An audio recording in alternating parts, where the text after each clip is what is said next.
Mateo 16, versículo número 18.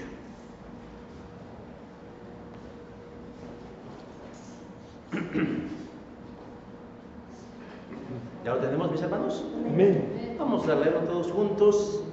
Y dice así la palabra del Señor. Y yo también te digo que tú eres Pedro, y sobre esta roca edificaré mi iglesia, y las puertas del Hades no prevalecerán sobre ella. Amén. Pueden tomar su lugar.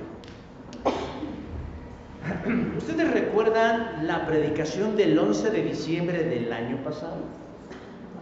A ver, ¿de qué fue?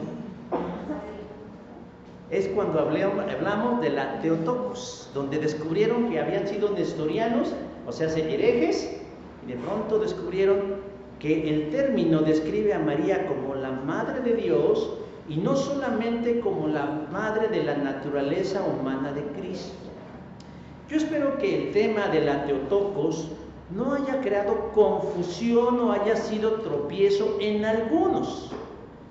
Pero el término, como dije en ese momento, no le confiere a María alguna virtud sobrenatural o divina que la convierta en digna de adoración, sino que el término Theotokos apunta a la dualidad de que Jesús, al encarnarse, es decir, la segunda persona de la Trinidad, al encarnarse, lo hizo de forma humana, manteniendo su naturaleza divina. Bueno, el mensaje se tituló Tres debilidades en María, y que lo identifican a uno con ella, en la necesidad de un Salvador. Por si ustedes no lo saben, esa prédica, como muchas otras, se sube a nuestro canal de YouTube. Y generalmente no habilitamos los comentarios porque la palabra de Dios no es para polemizar, sino para edificar, para bendecir y en algunos casos para reprender. Pero por alguna razón quedó abierta la opción de los comentarios y recibió un comentario muy particular que voy a citar textualmente, claro, sin faltas de ortografía, porque iglesia no lleva H. Dice: ojalá se dieran cuenta y entendieran la doctrina católica y no anden inventando cosas. Lo que sí no pude arreglar fue la redacción. Acuerde que él no está en la iglesia de Cristo, no hay salvación. Me imagino que quiere decir que quien no esté de acuerdo con la iglesia de Cristo, no hay salvación. La iglesia católica fue y será la única y verdadera iglesia. Y las demás doctrinas son inventos de hombres que valen. No sé qué valen, pero valen. Así termino. No debe sorprendernos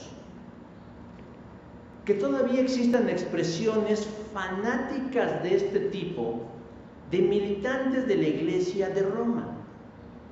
Aun cuando su Papa y su magisterio consideran a las demás iglesias, tanto evangélicas como protestantes, también como medios de salvación. Lo único que demuestra esta persona, amén de su ignorancia, es su rebeldía a su propia iglesia. Pero dejemos al autor y el comentario. Pero vamos a preguntarnos algo. ¿Es verdad? ¿Es cierto que la única iglesia o la verdadera iglesia es la iglesia católica, apostólica y romana? ¿Cómo se siente usted ante esa declaración? Yo no sé, pero habrá tal vez en alguien la duda de pensar, bueno, si esto es así, ¿estoy yo como creyente en el lugar correcto? ¿En una iglesia que no es católica, apostólica y romana? ¿Estoy acaso en una secta? ¿Estoy acaso en un lugar peligroso? De entrada y de forma muy contundente, déjame decir que la expresión de que la iglesia católica, apostólica o romana, la voy a resumir en laicar, lo que dicen es mentira. Ya he mencionado en otras ocasiones que esta iglesia no solo secuestró el término católico adjudicándoselo diciendo que era de ellos, sino que además se adueñó de la historia, del nombre y hasta quiere adueñarse de la persona de Dios. En el pasaje que acabamos de leer, o más bien la pequeña porción, nos cuenta que Jesús llegó a la región de Cesarea de Filipos con sus discípulos, versículo 13 del capítulo 16. Un lugar mayormente gentil y poca población judía. Y allí Jesús haría una de sus declaraciones más polémicas y controversiales al día de hoy. Porque a algunos les genera confusión y en otros les divide porque no la entienden. Tú eres Pedro y sobre esta roca edificaré mi iglesia. Versículo 18. Para los de Laicar, este es el argumento en el cual ellos fundamentan su exclusividad como la única iglesia verdadera. Porque creen que cuando Cristo dice iglesia, se refiere únicamente a ellos. Y que cuando hace la mención de Pedro, lo hace al primer papa o líder de la cristiandad. Y entonces surgen las preguntas, ¿es verdad eso? ¿Laicar es la única y verdadera iglesia de Jesucristo? Pero yo creo que la pregunta correcta es, ¿qué quiso decir Jesús en realidad? Y si esto se vincula en mí para saber si estoy en un lugar correcto o estoy en una secta. Yo creo que las preguntas son válidas y sobre todo, hermanos, necesario contestarlas. Yo creo que muchos de nosotros no tenemos dudas en dónde nos encontramos parados en el ámbito de la fe. Pero no vamos a negar que interactuamos con familiares que sí comulgan con esa fe. E interactuamos tal vez con fieles de esa iglesia o de otra secta que también nos lanzan cuestionamientos como: ¿quién fundó tu iglesia? ¿Cuándo? ¿Acaso estás en una iglesia verdadera? Y la verdad siempre nos pueden poner en jaque. Jesús fundó una iglesia. Sí, Jesús fundó una iglesia. Pero no es la que Laicar reclama y se arroga con exclusividad. Tampoco puede adueñarse de Jesús, de Dios, del Espíritu Santo, de la Biblia y de la historia del cristianismo. Aunque Laicar no es la única que hace eso, sino que también otros grupos, principalmente sectarios, e inclusive algunas denominaciones evangélicas se sienten como los únicos instrumentos de Dios. Yo hoy quiero servirles a ustedes, ayudarles, si fuera el caso, a descansar en que usted debe sentirse cierto que se encuentra en la iglesia de Jesucristo, en la única iglesia de Jesucristo. ¿Sustentado en qué? En las breves palabras de Cristo de Mateo 16-18, haciéndole al pasaje 3 preguntas simples, pero que nos da respuestas contundentes acerca de si tenemos certeza de si estamos en la iglesia verdadera de Jesús. La pregunta que le hagamos al pasaje es: ¿cómo puedo yo saber que estoy en la iglesia verdadera de Jesucristo? Y el texto me responde de 3 maneras.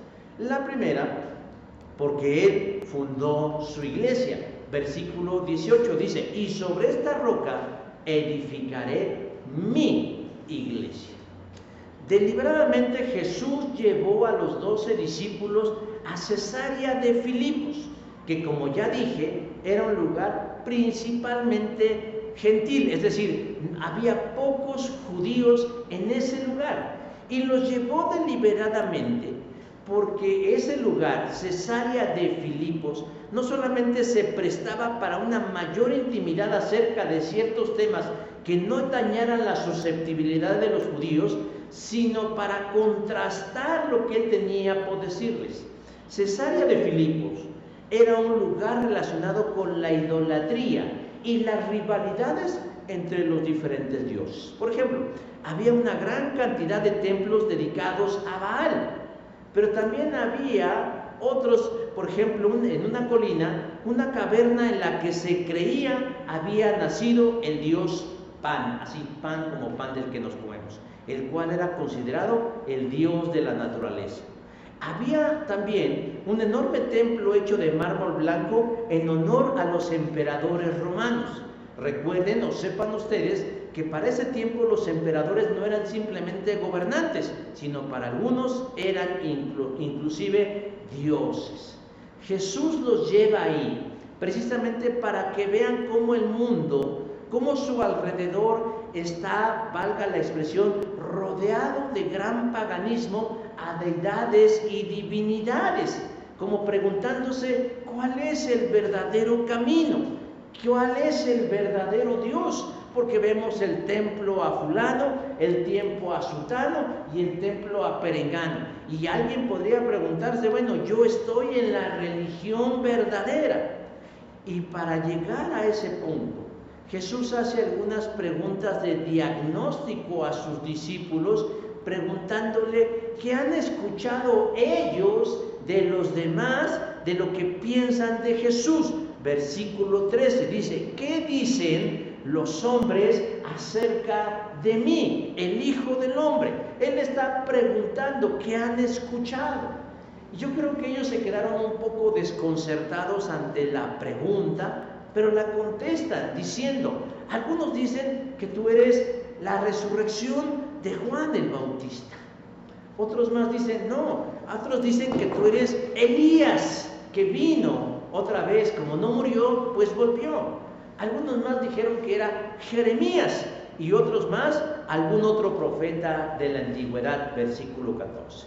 Una vez dadas las respuestas, Jesús entonces directamente a ellos les preguntan, bueno, eso dice la gente, pero ustedes, ¿qué piensan? ¿Qué creen acerca de mí? Versículo 15, ¿quién dicen ustedes que soy yo? Y es una pregunta interesante. Nuevamente podemos imaginarnos la escena, la cara de los discípulos con su cara de ¿qué? ¿Cómo que nos está preguntando el Señor? ¿Qué clase de pregunta es esta? Pero Simón Pedro, con la vehemencia que le caracteriza, sobresale de los demás diciendo, versículo 16, tú eres el Cristo, el Hijo del Dios viviente. Esta es una poderosa declaración, porque realmente Él está develando el velo de la identidad. Él no es Jesús el carpintero, Él no es el hijo de José y María, Él no es un profeta en Nazaret, Él no es ninguno de los que están diciendo el vulgo a su alrededor, la resurrección de Juan el Bautista, Jeremías, Elías u otro profeta. No, Él es algo más que una persona. Él es el ungido de Dios, Él es el Mesías, Él es el Cristo, el Hijo del Dios viviente. Y yo creo que Jesús sonrió ante la respuesta que acaba de dar Pedro, la respuesta correcta, y le dice que es bienaventurado, feliz, dichoso, bendecido, porque lo que él acaba de declarar, lo que sus labios acaban de decir, no es algo que surgió de un profundo trabajo cognitivo en las neuronas de Pedro, sino que fue la iluminación del Espíritu Santo, y le dice, lo que tú acabas de decir, no te lo reveló, versículo 17, nadie en esta tierra. Lo cual nos deja una enseñanza colateral importante. El entendimiento de los asuntos espirituales no es el resultado de una mente brillante y ni muchas veces del macheteo de alguien, sino de la iluminación divina. Dios abre nuestros ojos en aquello que tal vez ya habíamos visto 1000 veces, pero es Dios que nos abre el entendimiento. Pero le sigue diciendo Jesús a Pedro, tú eres Pedro, y sobre esta roca edificaré mi iglesia. En una lectura rápida, parece ser que Jesús le está diciendo a Pedro que sobre él, Pedro va a fundar la iglesia. Y eso es lo que millones de católicos romanos creen en el mundo. Pero la pregunta es, ¿eso es lo que en realidad Jesús quiso decir? ¿Es Pedro el fundamento de la iglesia? Esta es la primera referencia novotestamentaria en donde aparece la palabra iglesia o eclesía. Nunca antes en el Nuevo Testamento se había mencionado esta expresión, eclesía, que algunos traducen como los llamados fuera, pero no es así. En realidad el concepto eclesía significa reunión o asamblea. En el tiempo de Jesús, en el griego en el que fue escrito el Evangelio, la palabra eclesía tenía un significado común y corriente. No tenía ninguna connotación de índole espiritual. Es decir, si un grupo de mujeres se reunía a abordar cositas, eso era una eclesía. Si un grupo de hombres se reunía, no sé si habría tabernas o un lugar o bares en ese momento, a beber en un momento, esa era una eclesía. A lo que yo quiero llegar, que la palabra eclesía no tenía una connotación ni religiosa, ni espiritual, ni exclusiva, ni sagrada. Era muy común decir, voy a la reunión. Pues a lo mejor me voy a la reunión de los alcohólicos anónimos, a lo mejor me voy a la reunión de amigos de la universidad, a lo mejor me voy a desayunar con mis amigas a un restaurante. Eso era el uso de la palabra eclesía. Pero de alguna forma, Jesús está en ese momento diciendo que sobre esa eclesía, sobre esa roca, Él iba a fundar su iglesia, es decir, su reunión. Pero Jesús le quiere dar una connotación distinta, quiere rescatar el concepto y darle un sentido superior al que tiene. Por eso el contexto de estar en Cesarea de Filipos. Estar en Cesarea de Filipos daba lo mismo. Usted escoja el Dios al que guste y mande. Pues todos pueden ser iguales. ¿No ha escuchado usted que dice, no importa, todos creemos en el mismo Dios? No, perdón, yo no creo en el mismo Dios que la gente. El Dios en el que yo creo es un Dios diferente al Dios que creen los católicos o los testigos de Jehová o los mormones u otros. El Dios en el que yo creo es diferente. Decía hace un rato que ahí en Cesarea de Filipos la gente creía en diferentes dioses. Y cada quien elegía el que mejor le parecía. Había quienes se decantaban por rendirle culto a los césares y decir, sí, es que los césares son nuestros dioses. Algunos más decían, no, pues yo quiero a los dioses de la naturaleza. No, pues que yo al culto a Baal. Y a la luz de la definición de eclesía, la reunión de todas esas personas con esos dioses, pues eran eclesías, eran iglesias, eran reuniones, eran asambleas. Pero Jesús quería marcar una diferencia, quería hacer una distinción, porque Él es distinto. Él es el Mesías, Él es el Hijo del Dios viviente. Él no era un Dios inventado en la cabeza de alguien con mucha imaginación.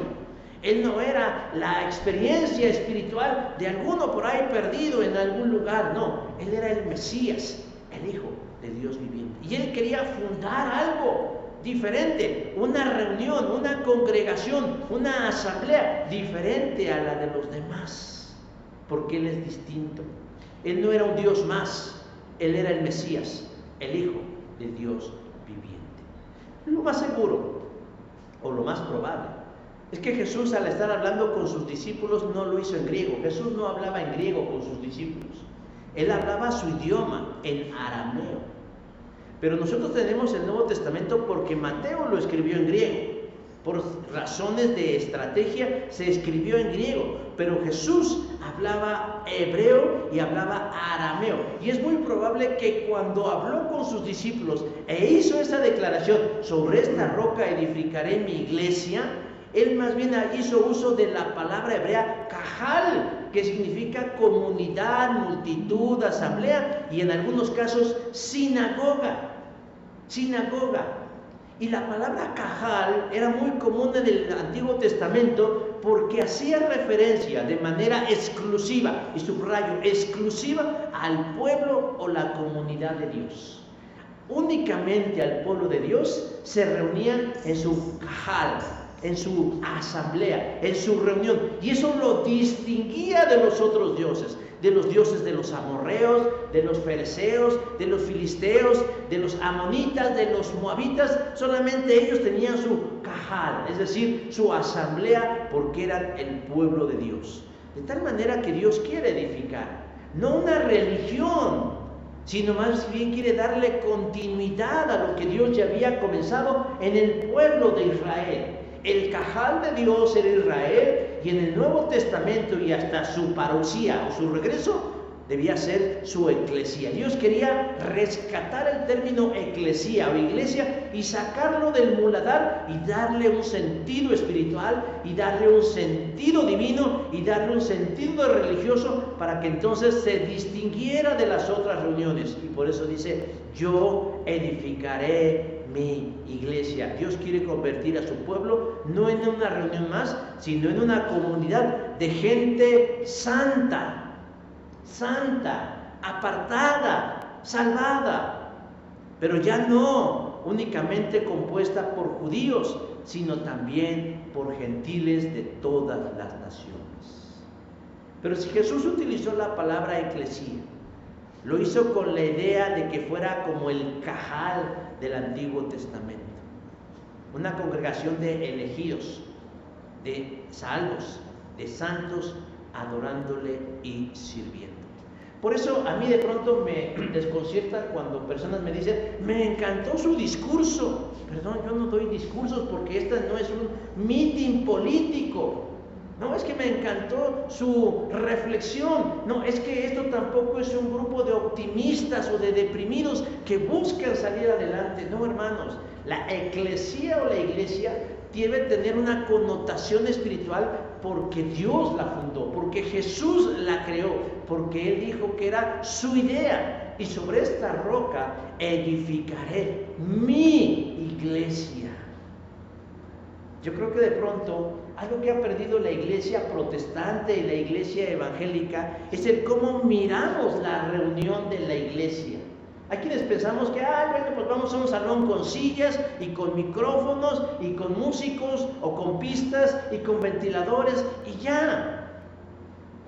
Si bien es cierto que ya no hay lugares sagrados de manera per se, es decir, por sí mismos, sí debemos ser conscientes que los lugares se convierten en sagrados cuando la presencia de Dios se encuentra en ese lugar. Y debemos pensar, hermanos, que si bien es cierto, cuando nosotros nos vamos y cuando nadie viene en este lugar, Dios no habita en este lugar, pero Dios está en este lugar. ¿Por qué? Porque es su eclesía, porque es su cajal, porque ustedes son su pueblo, porque ustedes son rescatados. Y este lugar es un lugar santo, no por nosotros, sino por la presencia de Dios que se encuentra en medio de nosotros. Esta es la idea de Jesús cuando habla de fundar su iglesia, siendo Él el fundamento, el adhesivo que nos une como iglesia. Y contrario a lo que dice la teología romana, Jesús no está depositando en un hombre llamado Pedro el privilegio de ser el fundamento, sino la declaración. Él está diciendo, Pedro, sobre esta roca, ¿cuál roca? La que acabas de decir, que soy el Cristo, el Hijo del Dios viviente, sobre esa roca edificaré mi iglesia. No sobre ti, Pedro, no te andes poniendo chalecos que no te corresponde. La voy a edificar sobre la expresión que tú acabas de revelar, asistido por el Espíritu Santo, el Hijo del Dios viviente. Años después, el mismo apóstol Pedro confirmaría estas palabras, diciendo, aquel a quien ustedes se han acercado es la piedra viva. Primera de Pedro 2:4. Por lo tanto, la iglesia es de Jesús. La iglesia es de Jesús. Jesús fundó una iglesia. En eso tienen razón los romanistas. Jesús fundó una iglesia. Pero no son ellos o exclusivamente ellos. Porque la historia los contradice. Y como dicen por ahí, dato mata relato. Jesús fundó una iglesia. Pero Jesús no fundó un monopolio en donde dijo, bueno, yo fundé una iglesia, pero únicamente los de Roma son los que pueden capitalizar mi nombre y mi acción y mi reino. No, Jesús no dijo eso. Pero tampoco se lo dijo a un grupo sectario y tampoco se lo dijo a un grupo denominacional que a veces también actúan como sectas. Dios se manifiesta de diversas maneras. Quien diga que la iglesia cristiana es una unidad, miente, porque la iglesia cristiana desde el mismo inicio siempre ha estado dividida. Siempre, entre gentiles y judíos. Y después se fue dividiendo y dividiendo y diversificando. Y se manifestó diversas formas. Si seguimos el libro de la historia, desde el libro de los Hechos, encontramos cuál fue la primera iglesia que se formó. Y fue la iglesia en Jerusalén, Hechos 2 del 43 al 47. Y era exclusivamente judía. Los integrantes, los conversos de la iglesia de Jerusalén eran principalmente judíos. Y el líder o obispo de esta iglesia no era Pedro, sino Jacobo, el hermano carnal de Jesús que se convirtió a la fe. Por cierto, dato para que se lo lleven. ¿Sabían ustedes cómo les llamaban a los líderes de las iglesias grandes, o de las iglesias, de las sedes de las iglesias, por ejemplo, de Éfeso, de Galacia, de Colosas, de Corintios? ¿Saben cómo les llamaban? De cariño a los obispos, porque se les llamaba obispos o encargados. ¿Saben ustedes cómo les llamaban? Papas o papás. Así se les decía. El papa de Éfeso, el papa de la Odisea, el papa de Filadelfia, pero era una expresión de cariño, de aprecio, de amor, de estimación, de consideración, de respeto. Pero los romanos se lo robaron también y dijeron, no, el papa debe ser así como una figura jerárquica, ¿no? Así como el segundo del cielo es la cuarta persona de la Trinidad. No la quinta, porque la cuarta es María y yo soy la quinta persona, ¿no? Entonces, pero bueno, eso es dato. Se estableció la iglesia en Jerusalén. Pero si Jesús solo hubiera fundado una iglesia, únicamente Jerusalén no hubiera existido. Pero Jesús realmente estableció otras sedes como Antioquía, Tesalónica, Filipos, Corintio, Colosas, Galacia, Éfeso, Roma y etc. Para cuando llegamos al libro del Apocalipsis en el año 90, Juan dice que Jesús le mencionó 7 iglesias: Esmirna, Tiatira, Pérgamo, Sardis, Laodicea, Filadelfia y Éfeso. Eran 7 sedes, pero ¿qué creen? Eran la misma iglesia. No sé si me estoy dando a entender. Cristo fundó una iglesia, pero trabaja a través de sedes, trabaja a través de expresiones y manifestaciones distintas. Es lo que los teólogos llaman la iglesia visible, lo que nosotros podemos ver, la iglesia que podemos palpar, podemos tocar, podemos oler, podemos percibir. Estas son las iglesias visibles: la iglesia de la del Mar, la iglesia de la Conchita, la iglesia de San Lorenzo, la iglesia cristiana en Ecuador. Son diversas sedes, pero es una sola iglesia, la iglesia invisible, la iglesia triunfante, la iglesia que Cristo llevará al cielo por amor a su nombre. Hoy, hermanos, sigue habiendo diversidad de sedes identificadas como denominaciones: bautistas, pentecostales, presbiterianos, metodistas, interdenominacionales. Seguimos siendo sedes, pero somos parte de una misma iglesia. ¿Qué nos une, hermanos? ¿Nos une acaso el cómo alabamos y bendecimos? No, porque lo hacemos de formas distintas. ¿Es nuestra forma de gobierno? No, porque algunos son episcopales, otros son congregacionales, otros son de otra manera. ¿Es nuestro estatus económico? No, hay iglesias ricas y hay iglesias modestas. ¿Es acaso nuestra nacionalidad? No, porque hay iglesias coreanas, hay iglesias haitianas, hay iglesias mexicanas. ¿Es acaso por nuestro género? No, porque hay heterogeneidad de género, de hombres y mujeres, pues. No, hermanos, ¿qué nos une? San Pablo dice: solo hay una iglesia, solo hay un espíritu, solo hay un Dios, y nos llamó a una sola esperanza de salvación, un solo Señor, una fe y un bautismo. Efesios 4:4. Podemos diferir en lo secundario, pero en lo primordial somos unidad.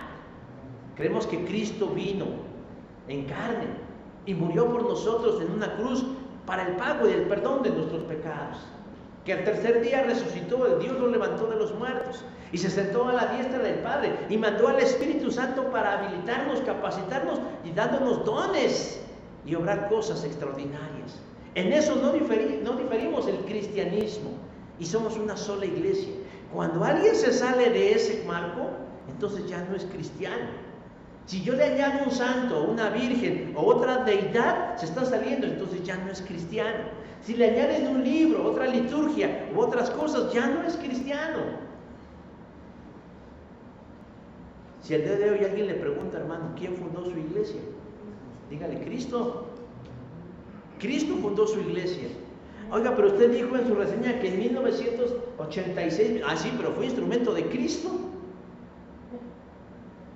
Yo no tengo ningún problema. No, pero es que los bautistas se creen. No, pues esa fue la denominación y la sede bautista, pero viene de Cristo.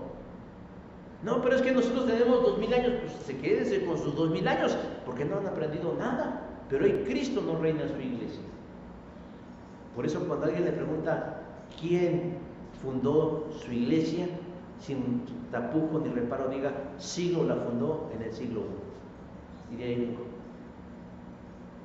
Esta es mi iglesia que fundó Cristo. Segunda pregunta. ¿Para qué está Cristo en la iglesia? Jesús y sus discípulos están en Cesarea de Filipos, ya dije, un lugar pagano, rodeado de templos y edificaciones, dedicadas y consagradas a diversas deidades. Había estatuas, altares, inciensos, salmodias, rezos, ofrendas, sacrificios. Y muy probablemente llena de seguidores, de feligreses. ¿Pero qué creen? En realidad no había ningún dios. Eran templos con dioses ausentes.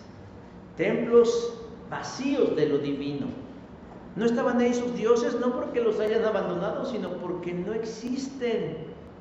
Existen únicamente en su imaginación y los tienen que materializar en ídolos de madera, piedra o cualquier otro objeto sólido. Y algo parecido sucedía en Jerusalén, aun cuando era el pueblo de Dios, la ciudad santa. Durante el reinado de Salomón, Salomón construyó un templo y lo dedicó a Dios. Y Dios dio la siguiente promesa: he elegido y santificado esta casa para que en ella esté mi nombre, y mis ojos y mi corazón estarán siempre allí. Segundo libro de las Crónicas, capítulo 7, versículo 16. Por eso para el hebreo, el israelita, el templo era fundamental.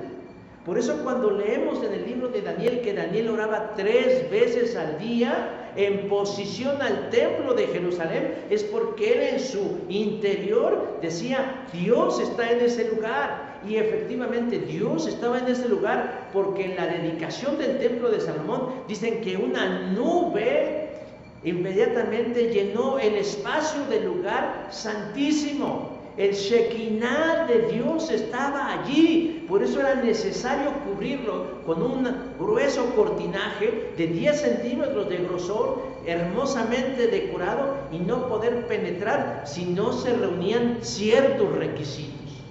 Cuando alguien no lo hacía así, era asesinado por la misma presencia de Dios, por su santidad. Pero algo que sucedió en el pueblo de Israel y no se dieron cuenta, es que Dios los abandonó. La presencia de Dios se fue del templo y ni cuenta se dieron. Para el año 70, cuando los romanos irrumpen en el templo y profanan el lugar santísimo, habían escuchado que en el lugar santísimo se encontraba la presencia de Dios y ellos querían verla, olvidando y desechando todos los requisitos que un judío tenía para entrar en ese lugar. Ellos simplemente llegaron y abrieron el templo, el velo sagrado, buscando encontrar algo ahí. ¿Y qué creen que encontraron? Nada, absolutamente nada. No había nada. No había nube, no había luz, no había nada. Un lugar vacío. La presencia de Dios no hizo nada en contra de ellos. Ellos pisaron con sus botas o sus sandalias el lugar santísimo y no les pasó nada. Estuvieron frente al altar, derribaron el altar, profanaron el altar y no les pasó nada. ¿Por qué no les pasó nada? Porque Dios ya se había ido. ¿Cuándo se fue Dios, hermanos? ¿Cuándo se fue Dios? Cuando nació Jesús. Porque Jesús, ¿qué es? Emmanuel, Dios con nosotros, Mateo 1:23. En ese momento Dios se fue. Ya no era necesario que el Shekinah de Dios siguiera ahí, porque ya estaba Dios mismo encarnado en la persona de Jesús. Y a partir de ese momento, hermanos, Dios dejó de habitar en templos hechos por manos de hombres y empezó a habitar en las personas que creen en Él. Volviendo al escenario de Cesarea de Filipos, decía yo que había edificios paganos, pero vacíos de Dios. El ambiente idóneo para mostrarles que ellos, los 12, estaban en el mejor camino, en el camino correcto, porque estaban al lado de Jesús, el Cristo, el Hijo del Dios viviente. Y entonces su declaración, mi iglesia, versículo 18, denotaba propiedad. En ese momento ellos eran la iglesia, los 12 y Jesús eran la iglesia, porque la misma presencia de Dios estaba con ellos, hablaba con ellos, convivía con ellos, se preocupaba con ellos, tal vez reía con ellos, se divertía con ellos, se preocupaba con ellos y decía, son mi iglesia. Y además de denotar propiedad su iglesia, también denotaba exclusividad. Ustedes son mi iglesia, son mi cajal, son míos, porque yo estoy aquí. La ICAR y otras sectas, incluso algunos hermanos arrogantes, se apropian de la exclusividad de Dios. Dios sí está aquí. ¿Sí han escuchado? Es que Dios sí está aquí, Dios no está allá. ¿Y ustedes cómo saben? Arrogantes, ególatras, orgullosos y soberbios. Pensar que pueden contener a Dios, planteando mal la ecuación, diciendo Dios es nuestro, nosotros es de nosotros, únicamente de nosotros. No, perdóname, la ecuación va al revés. Nosotros no poseemos a Dios, Dios nos posee a nosotros. Recién escuché a alguien orando respecto a su iglesia en Tláhuac, diciendo, estoy agradecido porque por fin en Tláhuac hay luz de esperanza y del evangelio. Ah, caray, y 36 años de obra bautista ya la apuraste, pensando en nosotros. Pero ¿qué de los hermanos allá por la Conchita hay una iglesia anglicana? ¿Y qué decir de nuestros hermanos pentecostales y decir de nuestros hermanos metodistas o nuestros hermanos presbiterianos que también tienen presencia en Tláhuac? ¿Sabrá Dios desde cuándo? Y esta persona ególatra, soberbia, altiva y arrogante diciendo, hasta que nosotros llegamos, llegó la luz. Antes no había luz. Pues ¿qué eres la Comisión Federal de Electricidad? ¿O quién te crees que eres? No, maestra, no, maestro, no, mijo, no, mija. Tú no tienes la exclusividad de Dios. Tú no puedes decir, Dios sí está aquí, pero no está allá. Y es como, ¿por qué? Que te guste aquí es otra cosa. Pero Dios está aquí. De un porrazo desestimamos la obra de Dios. Hay mucha egolatría. Pero porque plantean mal la ecuación. No es uno como iglesia quien posee a Dios. Es Jesús quien nos tiene en sus manos y dependemos de Él. Es Jesús quien nos tiene en sus manos. A diferencia de los muchos templos vacíos que rodeaban Cesarea de Filipos, sus discípulos estaban habitados por la divinidad de Cristo. Él lo promete y lo cumple. ¿Qué dice? Porque donde estén 2 o 3 reunidos en mi nombre, allí estoy yo en medio de ellos. Mateo 18:20. ¿Qué valida una iglesia? La presencia de Dios en una iglesia, su tamaño, su ambiente. Ayer yo platicaba con mis hermanas cuando estábamos aquí, dije, existe últimamente esa moda. ¿Por qué es una moda? No me vengan a mí con que, no, es que fue una reunión. No, es una moda. De que ahora en las iglesias, en las reuniones, pongan en lugar de altares, escenarios con luces. Bueno, a mí no me molestan las luces, pero el problema es que dicen, pero el fondo de negro, para que contraste, para que las figuras resalten, para que la gente lo note, para que la gente se sienta en ambiente. Oigan, pero ¿para quién es el culto? ¿Para mí? es para Dios. Y Jesús dijo, donde estén 2 o 3 reunidos en mi nombre, allí estoy yo en medio de ellos. Hay infinidad de iglesias pequeñas, más pequeñas que nosotros. Y digo pequeñas no en su sentido, porque no existen las iglesias pequeñas. Todas las iglesias son grandes por la presencia del grande que se encuentra entre ellos. Pero digo pequeñas en cuanto a número. En muchos lugares de la sierra, nuestro hermano Nicasio Mora, a quien le hemos ofrendado, su iglesia es muy pequeña en el sentido numérico, pero Dios está ahí entre ellos, entre los náhuatl con quien Él ministra, con los 5, con los 10, con los 20, con los 4, con los 3, con los 2 que tenga Él ahí. Dios está entre ellos. Las iglesias del primer siglo, hermanos, a diferencia de la de Jerusalén, no eran iglesias, no eran mega iglesias. Eran iglesias realmente de tamaños pequeños, porque la gente se conocía, interactuaba, vivía. La grandeza de ellos no dependía de su número, sino de la presencia de Dios. A diferencia de lo que nos presenta la serie Los Elegidos, los primeros creyentes no entendían mucho de lo que les pasaba. Muchas de esas cosas se les fueron esclareciendo con el paso del tiempo. Tan solo 22 años después de la resurrección de Cristo, Pablo escribiría a los de Corinto a través de una pregunta retórica.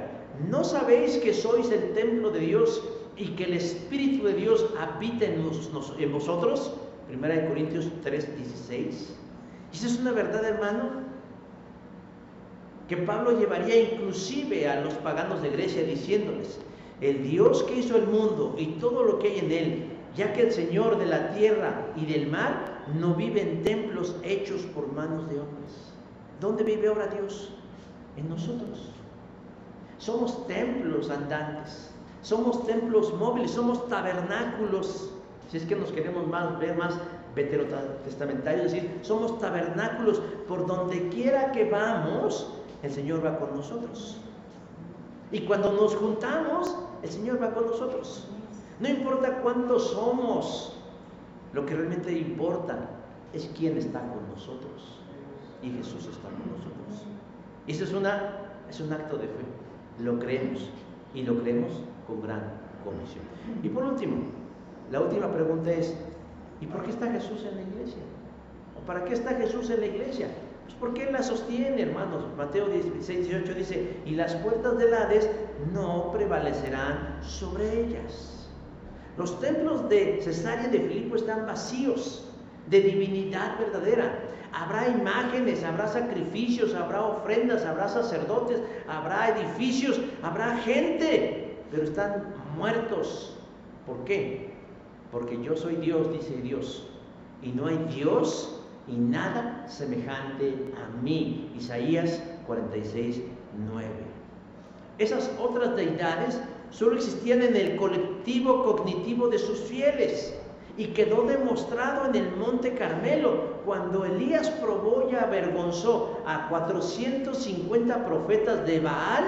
No solo que no existían, sino que Yahvé era el único Dios verdadero, porque hizo descender fuego del cielo, consumió la ofrenda, consumió el agua y hasta las piedras del altar. Primer libro de los Reyes 18. Pero no falta el suspicaz que diga: bueno, pero eso fue en el pasado. Es un relato antiguo, puede ser una fábula o leyenda, algo que por ahí se creó. No, hermanos. Porque hoy en día, si bien es cierto que ya no vemos o no hemos visto todavía caer fuego del cielo, sí somos testigos de primera mano de la mano portentosa y milagrosa de nuestro Dios. Gente que se salva, gente que se sana, gente que resuelve, gente que es transformada, gente que encuentra paz, alivio, gozo en su presencia. ¿Y saben por qué? Porque Jesús empeñó su palabra, porque Él dijo que estaría con nosotros, que su presencia en la iglesia no únicamente sería adórenme, glorifíquenme, no, sino que también sería una actitud defensiva. Dice: y las puertas del Hades no prevalecerá sobre ellas. Otras versiones dicen: y los poderes del infierno no podrán vencer a la iglesia. Cuando nosotros leemos la Biblia, A veces cometemos el error de leerla desde nuestra denominación. Como yo soy bautista, debo leerla como bautista. Como yo soy pentecostés, la leo como pentecostés. Como yo soy luterano, la leo como luterano. Y entonces cuando leemos bajo esta óptica la Biblia, nos equivocamos. ¿Saben por qué? Porque la Nueva Versión Internacional, en el versículo 18 que traduce, y los poderes del infierno no podrán vencer a la iglesia, quien hizo esta traducción la hizo desde una perspectiva contemporánea, pero en realidad no captó el sentido de las palabras de Jesús, porque Jesús no está hablando del diablo, Jesús no está hablando de los poderes del infierno. Él muy claramente utilizó la palabra Hades. Y la palabra Hades significa sepulcro o lugar de los muertos. Están en Cesarea de Filipos, rodeados de muchos templos, a muchas divinidades que no existen o que están muertas. Es un cementerio de dioses. Y Jesús dice, y ustedes no son parte de ese cementerio.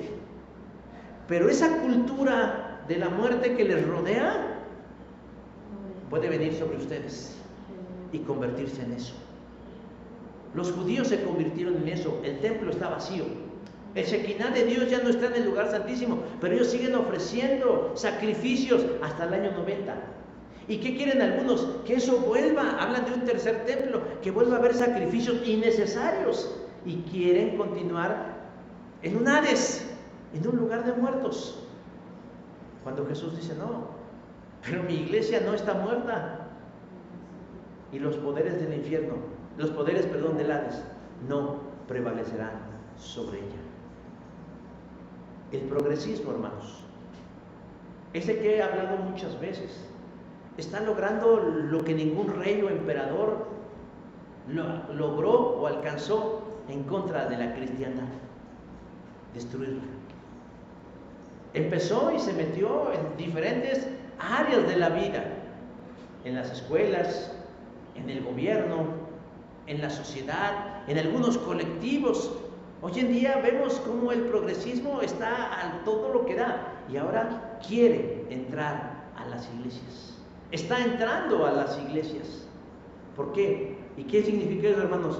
Que hay un imperio de muerte, que hay una cultura de muerte en el progresismo, que como humedad penetra en todas las esferas de la humanidad.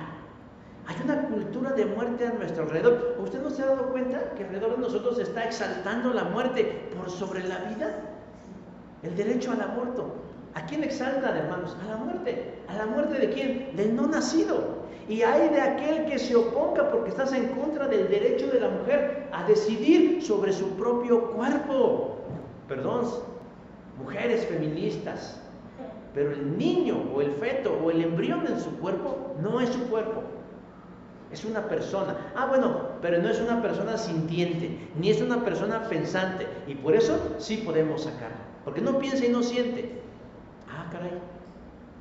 Y entonces los niños que nacen con algún tipo de alteración en su movilidad o de insensibilidad o con alguna discapacidad intelectual, también debiéramos matarlos, porque algunos no son sintientes y algunos no son pensantes. Y yo conozco muchos adultos que tampoco son pensantes y no por eso los vamos a matar. Pero es la cultura de la muerte, en donde se transforma de un asesinato a un derecho. Es un derecho sobre mi cuerpo, es derecho a decidir a costa de la vida de otro ser humano, matar a otro. Y tal vez si se hace en la clandestinidad podríamos entenderlo, pero cuando se convierte en una ley, cuando un gobierno lo respalda, cuando una nación dice, sí, el que quiera abortar, que aborte, es decir, pues el que quiera matar, mate. ¿Cómo se llama esta película del día de la aniquilación, del día del exterminio? A mí se me hace una cosa muy exagerada. Es una película donde un día al año la gente tiene permiso de matar. Y la gente se encierra en su casa porque quien te encuentra en la calle tiene libertad de matar. A mí me parece una exageración. Pero a la luz de lo que estamos viendo, hermanos, en el que un gobierno diga, ese embrión en tu vientre te estorba, sácalo. Y ese es el principio de la cultura de la muerte. ¿Qué otro aspecto de la cultura de la muerte, hermanos? La eutanasia, la muerte digna. No existe la muerte digna, existe la muerte. Lo que existe es la vida digna, no la muerte. Todos nos vamos a morir. Entonces, ¿cómo se muere uno? Pues cierra uno los ojos, ya se murió. Ya, eso es morirse. No existen muertes dignas. Ese es una alteración del lenguaje con el que nos quieren endulzar el oído. No, pero es que tú mereces un final. Bueno, no, pero es vida. Es vida digna. Pero muerte es muerte. No, es que para que no tengas un fin feo, la muerte es fea.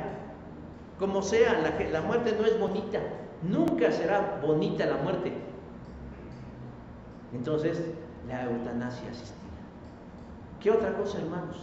La agenda LGBT. Parejas que no pueden procrear. Hombres con hombres no pueden tener hijos. Mujeres con mujeres no pueden tener hijos. ¿Y a qué le están apelando? A que la población se reduzca. Pues no tenemos hijos. ¿Qué otra cosa? El animalismo. Mejor tengo perros y gatos en lugar de tener hijos. Porque tener hijos, no. Aparte que eso es anacrónico y es viejo y es antiguo, ¿cómo voy a perder la figura? No, y además hay que pagar pañales, hay que pagar esto. Una cosa es que la pareja no pueda y otra cosa es que no quieran. Y no solo que no quieran, sino que viertan todo el amor que pueden darle a un niño, se lo viertan a un perro, a un gato, a un conejo, a un cerdo y a lo que sea. Y vemos esas alteraciones de la conducta de personas que humanizan a los animales causándoles daños gravísimos. Y así podemos ver cómo la cultura de la muerte se está convirtiendo en una normalidad y no nos damos cuenta. Fiducia Supplicantis, este documento de la ICAR donde se permite a las parejas, este documento de la Iglesia Católica que permite a las parejas irregulares y del mismo sexo ser bendecidos, es tan solo la punta de lanza de iniciativas que va a cambiar la doctrina respecto al sacramento del matrimonio tradicional en la Iglesia Católica. Algunos ven eso como una amenaza, pero algunos grupos reformados o protestantes como metodistas y presbiterianos ya cayeron en ellos, ordenando a ministros homosexuales, transexuales y casando a personas del mismo sexo. Lo que decía hace un rato, lo que reyes, emperadores y paganos y otros poderes no pudieron, lo está logrando el progresismo. No con el poder de la espada, sino con el poder de las ideas, queriendo transformar a la Iglesia de Jesucristo en una religión más a modo como las de los demás, con deidades imaginarias, inexistentes o muertas. Por eso la intención de las palabras de Cristo dice: y las puertas de la muerte no prevalecerán sobre ella.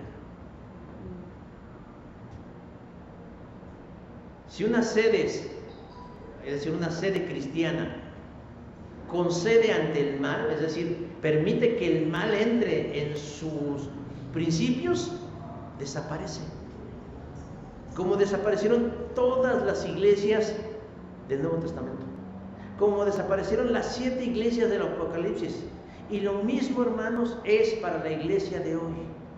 Que una denominación o rama del cristianismo apostate de la fe no significa que la iglesia en general, la iglesia triunfante, tenga que ceder o sea vencida.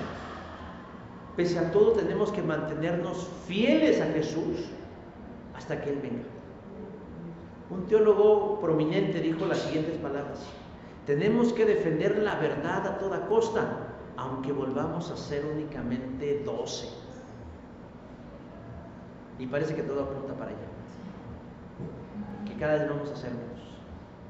La Iglesia de Cristo ha atravesado divisiones, ataques, difamaciones, traiciones, guerras, apostasías, infiltraciones, todo tipo de ataque con la intención de convertirla en una religión cualquiera y sin propósito y sin Jesús. Pero la Iglesia sigue contando con la asistencia del Espíritu Santo, porque Jesús lo prometió y lo dio cuando dijo: yo le pediré a Dios el Padre que les envíe al Espíritu Santo para que siempre los ayude y siempre esté con ustedes. Juan 14:16. Hace un rato en la letra de la canción decía, si estamos hoy aquí es por su gracia.